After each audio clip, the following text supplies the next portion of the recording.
Welcome. Today we delve into a profound and quite challenging philosophical synthesis.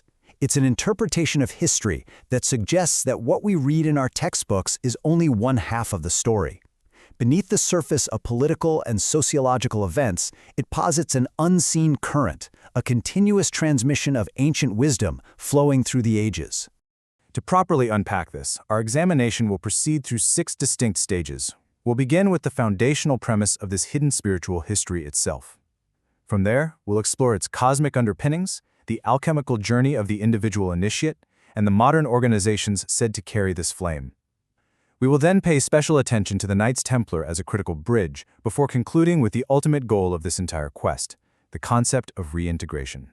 So, let's begin with the central thesis. The argument is that history is not merely a chronicle of physical events, but is, in its deepest sense, a spiritual narrative with a distinct purpose. The source material presents this idea quite directly. History is seen as this continuous process of transmission. It's the idea that an unbroken chain of esoteric knowledge has been preserved and passed down, often in secret, through mystery cults and various initiatic societies, all to keep a certain primordial truth alive. And what is the purpose of this meticulously guarded wisdom? It all points toward a single ultimate goal, a concept called reintegration. This is the core soteriological aim, meaning the aim related to salvation or liberation. It signifies the journey of the individual soul back to its divine origin, a profound process of restoring a spiritual wholeness that was, according to this worldview, lost. Now, if there is a spiritual purpose to history, where does it originate? To understand that, according to this framework, we have to look beyond human affairs and into the very structure of the cosmos itself. Human evolution is framed here as a drama playing out between two great opposing universal forces. On one side, we have what is termed the Luciferic force. Now, think of this not as a personage, but as a principle. It's the impulse of pure, abstract, cold wisdom. It can inspire incredible philosophy and art, but it lacks warmth, lacks heart, and can lead a soul into the trap of fanaticism and false mysticism. On the other side, we have the Ahrimanic force. This is the opposite pole, a densifying, hardening impulse that grounds us in materialism. It gives us science and logic, but it also seeks to convince us that the universe is nothing but a dead, soulless machine. So humanity is caught in this cosmic tug-of-war. How does it find its way? The source proposes a third principle, a point of perfect equilibrium. It calls this the mystery of Golgotha.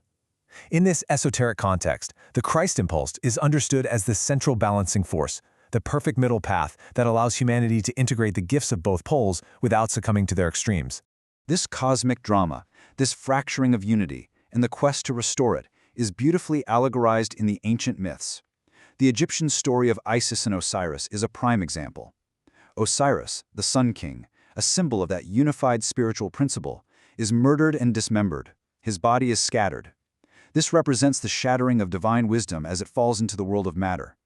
The lifelong quest of his wife, Isis, a figure of divine wisdom or Sophia, to find and reassemble those pieces is the very blueprint for the initiate's own task, to find the scattered fragments of truth, the lost word, and make them whole again within themselves. Having established this cosmic context, we can now turn to the personal, transformative journey of the individual. How does one actually undertake this task of reassembly?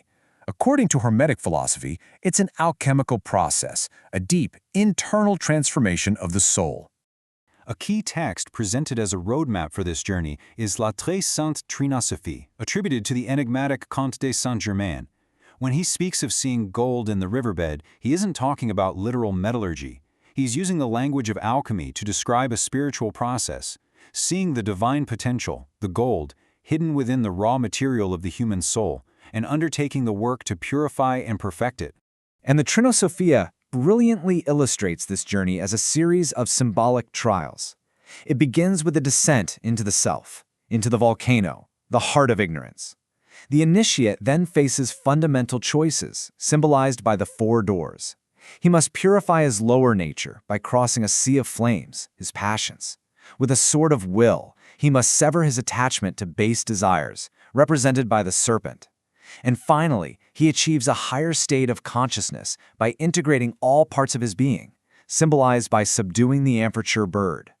It's a powerful map of internal transformation. So, if this ancient wisdom outlines such a profound path, how is it preserved and transmitted into the modern era? The source argues that it was codified and protected within the structures of more recent initiatic systems, specifically highlighting Freemasonry and Martinism as key vessels.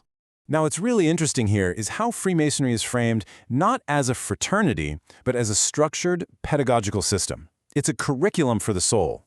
The progression through the degrees represents a staged journey. You start in the first temple, learning to master the physical world. You move to the second, becoming a guardian of the secret doctrine itself. And the higher degrees aim for nothing less than the absolute integration of the self with divine truth. Within Martinism, we see a fascinating synthesis of two distinct approaches.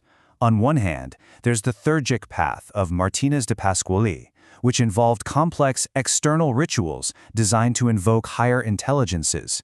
On the other hand, we have the inward way of Louis-Claude de Saint-Martin, who taught that such external ceremonies were unnecessary.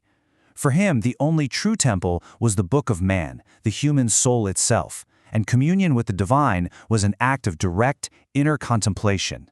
And how does one read this book of man?